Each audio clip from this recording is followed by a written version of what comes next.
gente chegou em São Paulo pelo Brás, 6 horas da manhã do domingo, 28 de dezembro. Tinha uns irmãos do meu amigo, né? Eu não conhecia ninguém em São Paulo. A gente ia ficar na casa dos irmãos dele, numa cidade da região metropolitana chamada Itapevi. Pra gente tudo era novidade, cidade grande. Quando vai uma pessoa aqui do norte pra São Paulo, as pessoas mandam muita coisa, né? Tipo feijão de corda, milho, queijo, as coisas aqui do Nordeste, né? E ele levou muita coisa pros irmãos dele. E aí saiu a gente com aquele monte de saco, de caixa nas costas, andando por dentro do Brás. Aí entrou dentro de um casarão assim que eu não sabia o que era aquilo ali, mas era a estação de trem. Era tudo coisa assim natural, né? Porque eu não sabia nada daquela vivência. As pessoas falavam muito rápido, as pessoas desciam do metrô, já desciam correndo. E aquilo ali pra mim tudo era uma novidade. E eu ia ouvindo o nome das estações. E meu pai foi pra São Paulo muitas vezes trabalhar na construção civil. E às vezes ele falava tipo da Estação da Luz, falava da Estação da Sé. E eu vi naquele, Estação da Sé, Estação da Luz. Então eu lembrava, aquele lugar que meu pai já falou que já passou. E nisso aí a gente saiu do Brás, andou mais ou menos 1 hora para chegar em Itapevi. A gente saiu um pouquinho da estação assim, entrou em uma comunidade e começou a subir escadão. Quando chegou lá em cima, os meninos entraram dentro de uma casinha pequenininha assim. Era um cômodo mais ou menos de 30 metros quadrados, dividido por madeirita. Eu falei, mas esses caras moram aqui? Como é que mora tanta gente? Porque era 3 amigos, né? Era o irmão do Cícero, mais 2 amigos dele. E chegou mais nós 2, 5. Eu digo, como é que vai dormir tanta gente aqui? Primeiro dia os meninos foram trabalhar, não teve como os meninos levar a gente ali no Parque do Ibirapuera para buscar as inscrições. Eu falava assim, eu sempre fui corajoso, né? Quem tem boca vai a Roma. A gente chega lá. Aí os caras ensinaram mais ou menos como era que a gente pegava o metrô. Aí a gente pegou o metrô e saiu pra São Paulo, lá pro Centrão, pro ginásio do Ibirapuera. Rapaz, a gente saiu perguntando, chegou na Barra Funda, foi pegou o metrô, pensou que não, a gente tava do outro lado de São Paulo, em Itaquera. O cara não, chegava lá, perguntava pros guardas do metrô, ele falou, não, já passou, vocês têm que descer X e tal. Aí a gente chegou nessa estação, tirou na perna. Aí foi lá, era aquela reunião de corredores, né? Que ia muito corredor aqui de Pernambuco que a gente já conhecia, vocês iam de ônibus. Ficava tudo alojado ali no Ibirapuera, que a São Silvestre é uma prova grande. Naquela época recebia 25 mil pessoas, hoje recebe 35. O ano que vem, a São Silvestre vai fazer 100 anos. Vai abrir para 50 mil inscritos. Imagina, 50 mil pessoas em um só lugar, né? Tinha um conhecido do Cícero e ele corria. Aí a gente fez amizade com esse corredor, é meu amigo até hoje. Aí ele arranjou outros amigos dele do corredor e eles levaram a gente para correr a corrida de São Silvestre de carro. Aí já foi mais fácil, a partir daí a gente foi se comunicando com as pessoas, as coisas foram facilitando. Eu corri a São Silvestre, eu lembro que na época eu fui 500 e alguma coisa, 595, se não me engano. O Cícero foi 160, eu completei em 1 hora, os 15 km da São Silvestre. E gostemos, né, demais, ele gostou também, mas, cara, ele queria desistir da corrida, né, porque eu era o melhor da cidade, aqui da região de Buíque. E ele aqui, antes da gente ir para São Paulo, ele começou a ganhar de mim umas corridas aqui já. Só que eu trabalhava muito no pesado, entendeu?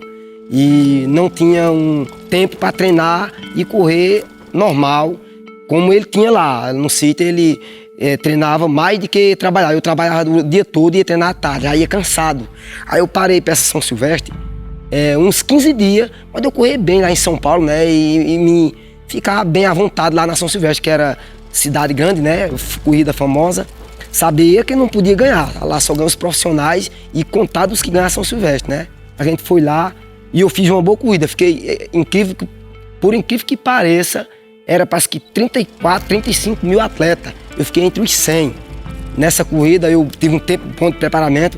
Eu ganhei do Elton, parece que, se eu não me engano, deu uma vantagem nele de 8 a 10 minutos nessa corrida, eu ganhei dele. Aí daí ele desistiu de correr, queria vir embora, né? E já estava trabalhando lá com meu irmão na firmazinha. Eu não tinha intenção de ficar em São Paulo, planejei voltar e ele disse, eu vou embora contigo, cara, que corrida eu tô machucado, me machuquei mais ainda e a corrida forte. Aí eu dei muito conselho a ele, cara. Digo, tu é um cara novo, tu tem 21 anos, eu tenho 30. Então, cara, fica aí, eu já tava trabalhando mais meu irmão, fica aí pelo menos de 6 meses a 1 ano, se tu vê que não tem futuro, aí tu volta pra Pernambuco, mas eu tô vendo teu futuro lá na frente, cara. Tu é um cara novo e tu vai correr muito. Eu ganhei tu aqui, mas eu já sou velho na corrida, eu já tenho aí 7, 8 anos de corrida já de atletismo, amador, mas atletismo já. Já tô um cara mais vivido na corrida. E tu tá começando agora, quem colocou tu aí foi eu. Já que eu trouxe esse pra tu, eu queria ver tu lá com o futuro, que eu tô vendo teu futuro. Tu pode arrumar um patrocínio e ser melhor pra tu, cara. Tu sobe na vida, vai ser... Eu tô vendo tu um profissional lá na frente. Então fica aí menos 6 meses ou um ano. E ele, rapaz, mas eu acho que não tem jeito não. Eu digo, não, tem sim. Você tá machucado, você vai melhorar dessa lesão e vai prosseguir na sua caminhada. E daqui a 6 meses você vai ligar pra mim lá em Pernambuco, dizendo que não quer voltar mais não, vai ficar aqui. Cara, quando foi uns 6, 7 meses, ele ligou pra mim mesmo. Ligou, Cício, cara, eu já não tô trabalhando mais não aqui não, já tô vivendo de corrida. Já arrumei um patrocínio aqui no Grêmio Barueri de São Paulo. Tô dentro aqui já da escola, o Grêmio me apoiou, tá me pagando o salário que eu ganhava na firma, eles estão me pagando pra eu correr. E eu tô bem, cara, tô me dando medo. Falei pra você, fica aí mais um tempo aí, que você vai arrumar mais patrocínio ainda. E daí, cara, começou essa história de o Hélio tá aí no profissional, viu? Daí eu liguei pro pai e falei, pai, eu vou ficar por aqui. Ele disse, ô pai, se pai deixaria, eu ia ficar por aqui trabalhando, pai, e fazendo as corridinhas por aqui para ver se mudava a minha vida. Eu digo, ô meu filho, mas você devendo um ano, eu queria que você voltasse para terminar seu ano aqui, para você se formar. Ô pai, deixa eu dizer uma coisa, pai, aí eu devo um ano, pai, mas aqui em São Paulo eu já me sinto formado. Mas se pai deixar, eu vou estudar. Aí eu disse, ô meu filho, era o mais que eu queria que você se formasse. Eu disse, não pai, se pai combinar, a gente fica por aqui e termina o ano. Tá certo. Eu sempre dei força pra ele, sempre dei força. Falava pra ele que ele ia ser alguém na vida. Muito sonhador esse menino. Sonhador até demais. Eu sempre tive uma visão e eu falei pra ele tá aí pra falar que eu falei. Só, tu vai ser alguém na vida e vai ser uma pessoa que vai ter letra. E ele tem, né? Graças a Deus.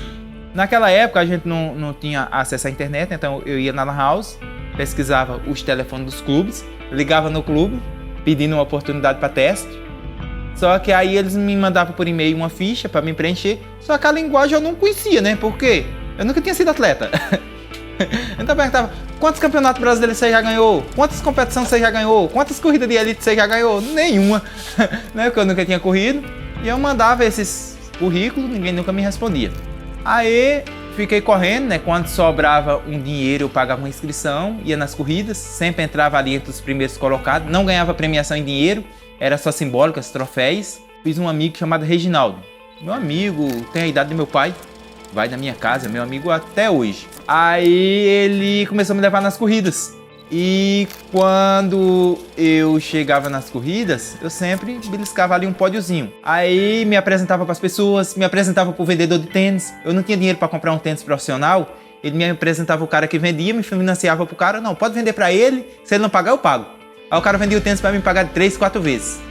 Naquela época, eu comprava tênis, relógio, essas coisas. Aí quando foi um dia, ele me levou em uma corrida, 25 de novembro de 2009. Não tinha inscrição, ele falou, não, leva, se lá você vai, se lá a gente encontrar uma inscrição, você corre.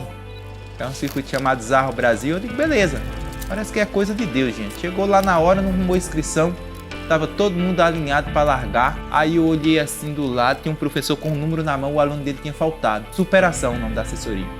Aí ele olhou assim para mim e falou, olha, se eu te der essa inscrição, você corre? Eu falei, corro. Aí peguei o número, botei no peito, a inscrição ainda estava no nome de outro ainda. Corri lá, não é que eu ganhei a corrida? Primeira vez que eu ganhei a corrida. Para minha surpresa, o dono da assessoria era um bancário do Bradesco, que estava lançando essa assessoria. Aí ele chegou para mim e falou, cara, eu não consigo te patrocinar, eu não consigo te dar nada. Mas eu consigo te ajudar te levando nas corridas e te botando no pelotão de elite. Aí quando foi um dia, ele me levou num circuito que o Bradesco fazia lá em Sorocaba. Foi a primeira vez que eu corri num pelotão de elite. Nesse pelotão de elite, no meio de 5 estrangeiros, entre Queniana, Etíope e Tanzânia, eu fui o 5º brasileiro. Corri 18 minutos e 40 em 6 km, uma média de 3 minutos e 5, mais ou menos por quilômetro. Brigava, eu corria 3 km com os caras, sempre fui muito determinado. Depois eu me arrastava mais 3 para chegar, que eu já estava cansado. E aí, o que é que acontecia? Os clubes não davam oportunidade, essa assessoria não era um clube. Quando foi um dia, um amigo do meu vizinho soube da minha história pelo meu vizinho, Emerson, o nome dele, né? Todo mundo conhecia como Mogi. E ele chegou lá, o meu vizinho contou a história, ele falou, cara, eu não te prometo hoje, mas eu vou te levar para conhecer o Clóvis lá em Barueri. E quando foi um dia eu cheguei em casa, ele deixou um recado para mim, ligar para ele, eu liguei, ele falou, que hora você sai de serviço amanhã? Eu falei, eu saio às 17. Ele falou, vou passar no teu serviço e te busco. Aí me apresentou pro professor Clóvis, já tava lá com a turma, com base e tudo, para começar a treinar. Eu levei meu tênis que eu tinha comprado, né, profissional, na mochila. Aí quando chegou lá eu contei minha história, ele falou, olha, você vem semana que vem, traz sua documentação que eu federo você pelo clube. Aí eu falei, professor, eu já posso treinar? Ele falou, os meninos estão treinando aí, treina com eles. Os meninos estavam fazendo treino intervalado, tiro de 200 metros, para 33 segundos. Rapaz, não dos cabos botava os pés, eu botava também. Que eu queria mostrar pro professor que eu corria, né? Eu digo, pra ele se animar e pegar eu, né? Quando o cabo botava o pé, eu botava. E cara que ele treinava há anos, né? Aí, ó, eu trabalhava, eu entrava no serviço 7 horas, trabalhava até às 17. Segunda, terça e quarta, eu ia pra Barueri treinar. Aí eu pegava um ônibus, descia até uma cidade chamada Jandira, andava mais ou menos 1 quilômetro, 2 quilômetros, ia pra pista treinar. Aí o Tião já tinha feito a janta, eu jantava, dormia, no outro dia ia trabalhar. E quando foi um dia, né, o Clóvis chegou pra mim, que ele ganhava uma ajuda lá da prefeitura pra pagar a passagem dos atletas, né, dar o passe de ônibus. Ele falou, olha, me dá o número da tua conta e eu vou te dar um dinheiro pra tu pagar a tua passagem. Ele via, né, que eu era bem disciplinado, sempre tava lá. Aí, beleza, deu o número da minha conta, eu gastava uns R$60 com passagem. Aí quando eu fui olhar na minha conta, tinha 120. Eu disse, pô, já tô ganhando um salário correndo. Quando foi em janeiro de 2010... ele me levou para uma competição em Santa Catarina. A primeira competição a nível nacional, onde eu pude ver todos os atletas que eu via pela televisão. Pra mim, eu tava tipo, me belisca, o que é que eu tô fazendo aqui? Aí, quando a gente voltou, o Clóvis chegou pra mim e falou, Wellington, é o seguinte, a gente tá com um centro de treinamento aqui que a gente já tem todas as modalidades. Futsal, futebol, basquete, e a gente abriu uma vaga pro atletismo. Você quer ser a primeira pessoa a morar lá na República? Aí eu falei, mas como que é, professor? Ele disse, olha, é o seguinte, só que você tem que sair do seu trabalho, vir pra cá e só ir treinar. Tem uma lei de incentivo aqui da cidade. Durante 1 ano eu consigo te pagar R$200. Você vai ter casa, comida e roupa lavada. Aí eu falei, tudo bem, professor, mas o que é que eu tenho que fazer? Ele falou, olha, você tem que sair do seu emprego e vir morar aqui. Eu digo, mas professor, eu já trabalho 1 ano lá, será que dá certo? Eu vou lá conversar com meu patrão. Aí liguei pro papai e falei, mas isso dá certo? Aí eu falei, pai, eu vou tentar. Eu já tava com vontade de vir embora, né? Porque eu já tava com 1 ano trabalhando, a saudade era grande, rapaz. Ligava pra mãe, botava o cartão no orelhão, pensava que não, benção mãe, pum, acabou. Né? A dificuldade tão grande, rapaz, eu chorava ali naquele lugar ali. Aí, o que é que eu falei? Que acho que dá pra mim me segurar, porque eu tinha 1 ano de trabalho, eu tinha ganhado uma férias, peguei o meu acerto, tinha o seguro-desemprego, eu sei que eu peguei o acerto e uma férias, eu peguei R$3.000, eu botei na caixa, cara, eu nunca tinha visto tanto dinheiro na minha vida. Eu digo, isso aqui é a minha segurança, se não der certo lá, eu vou comer desse, né? Quando era 6h20, eu tava saindo da porta do refeitório caminhando. A pista abria 8 horas da manhã, eu já tava na porta esperando. Quando o professor chegava, eu já tava esperando. Aí eu treinava, aí caminhava mais 3 quilômetros. 11 horas da manhã saiu uma carona do centro da cidade, que era a perua que ia levar mantimentos lá no condomínio onde eu morava, né, no centro de treinamento. Aí eu andava em torno de 6 quilômetros antes, treinava e depois andava mais 3 quilômetros. Então era 9 quilômetros de caminhada que eu fazia, fora o treino. Aí fui aperfeiçoando, me destacando nas corridas. Aí atingi a meta de conseguir a lei de R$1.000, que eu tinha que estar entre os 8 do Brasil, na categoria até 23 anos. Aí depois eu comecei a me destacar nas corridas em São Paulo. Aí já peguei a minha primeira seleção brasileira e foi indo e as coisas foram melhorando, né? Com esse professor Clóvis eu fiquei 9 anos, depois acabou o Barueri, findou o clube no ano de 2015 e aí eu fui para o Cruzeiro de Belo Horizonte.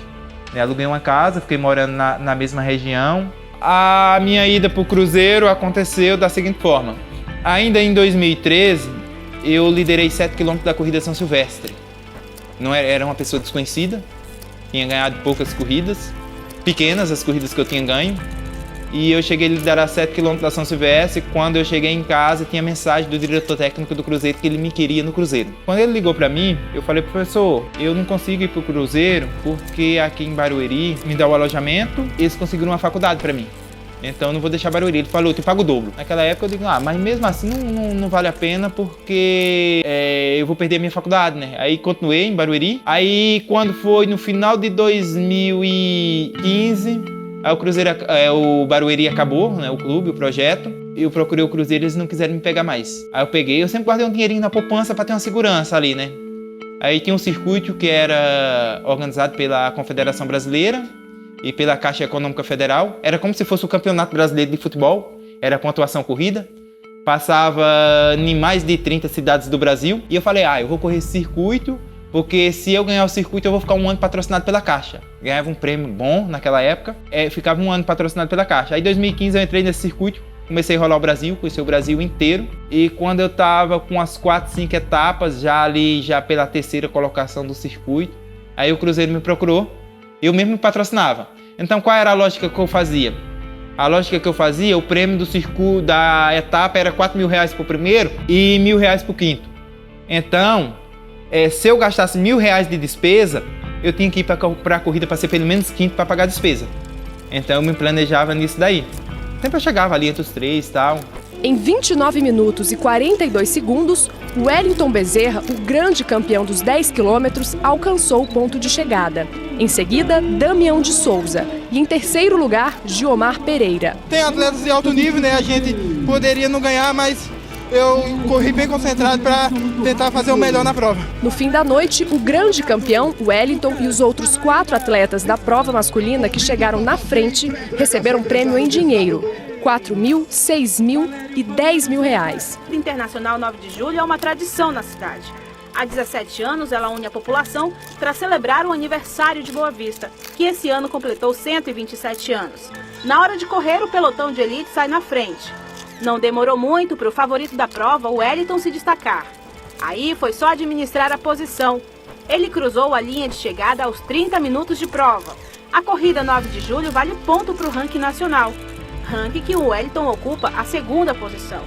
Eu cheguei a ir para frente até um pouco mais cedo, né? Eu estava esperando correr ali a 3:05, mas naquela hora eu fui obrigado a abaixar o ritmo de 3 minutos, correr ali em média de 2:50, 2:51. Depois foi só administrar e graças a Deus deu certo. O trajeto da corrida Cidade Aracaju simboliza a mudança da antiga para a atual capital sergipana. Durante o trajeto, passadas aceleradas, ladeiras e torcida.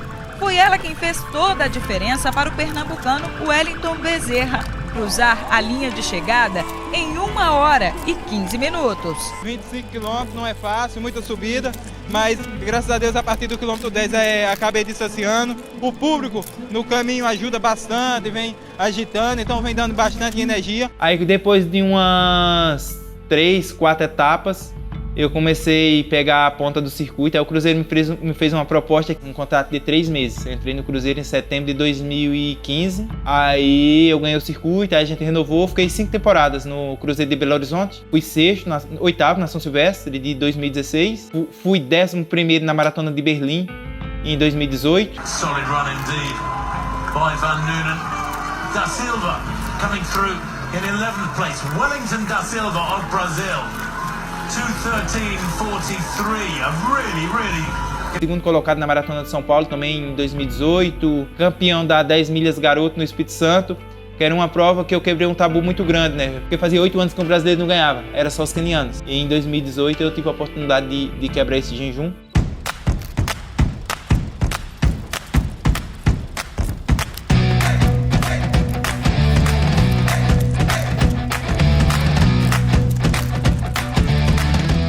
No segundo lugar deu o Brasil, com Wellington da Silva. Ele completou a prova em 1 hora, 5 minutos e 27 segundos. No segundo lugar do Wellington.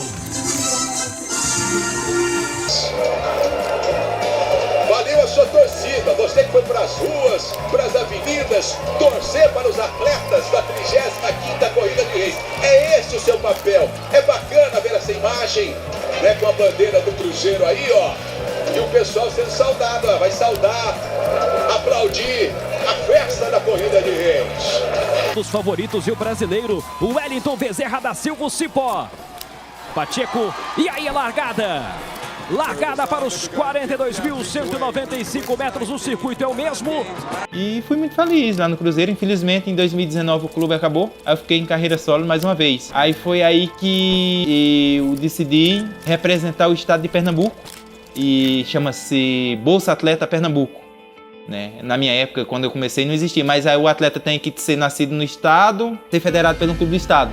Aí eu federei pela uma associação de Petrolina, chama APA, Associação Petrolinense de Atletismo. Aí desde 2019 que eu represento oficialmente o estado de Pernambuco. Chegando, segundo colocado chegando. Olha Giovani. O vice-campeão da maratona. Cipó. Lá vem o Cipó. Cipó, boa Cipó. 2:19 vai fechar, ainda sub 2:20, hein? Grande Cipózinho. Chegando o vice-campeão da maratona de Curitiba. Aí, Cipó 2:19:58. Não passou o tapete. Passa o tapete aí, Cipó. Passa o tapete. Cipó, passa o tapete aí, caramba. Ele não passou o tapete, Sérgio. Passa o tapete. Passa o tapete. Cara, ele demorou 17 segundos pra passar o tapete. Tava com cãibra, coitado do Cipó. Caraca. Grande Cipó. Eu assim, definiria o Wellington em 3 palavras, né? Resistência, resiliência e superação. Resistência porque não é fácil, não foi fácil, né? Sair de onde saiu, né? Resiliência porque se manteve firme e forte durante todo o processo. E superação porque superou todas as dificuldades e hoje é quem é, né? É espelho para muitos, inclusive para mim. E tem uma frase dele que eu gosto muito, todas as vezes que ele participa de alguma grande corrida, né, todas as vezes que ele participa de algum desafio, e no final ele sempre diz assim, que quem acredita sempre alcança. Então não importa quem você é, não importa de onde você veio, o que importa é o que você quer e o que você faz para você chegar onde você quer. E para mim é um orgulho, né, dele estar representando nossa cidade, nosso município e nosso Pernambuco. O Wellington, ele representa a superação. Ele vem com a sua história mostrar que um menino pobre, de família humilde, né, de classe baixa, negro, que foge de todos os padrões, pode vencer na vida. Ele mostra que quando se tem um objetivo definido, basta correr atrás, basta lutar para conquistar. E, sobretudo, ele traz a simplicidade, né? Então, quando ele chega aqui em Tupanatinga, ele é o Wellington Bezerra, o Wellington Cipó, mas com a simplicidade daquele menino da cidade do interior, da zona rural, da escola pública, aquele menino de pé no chão, mas que venceu na vida através do esporte. 2:19 ele vai fechar ainda.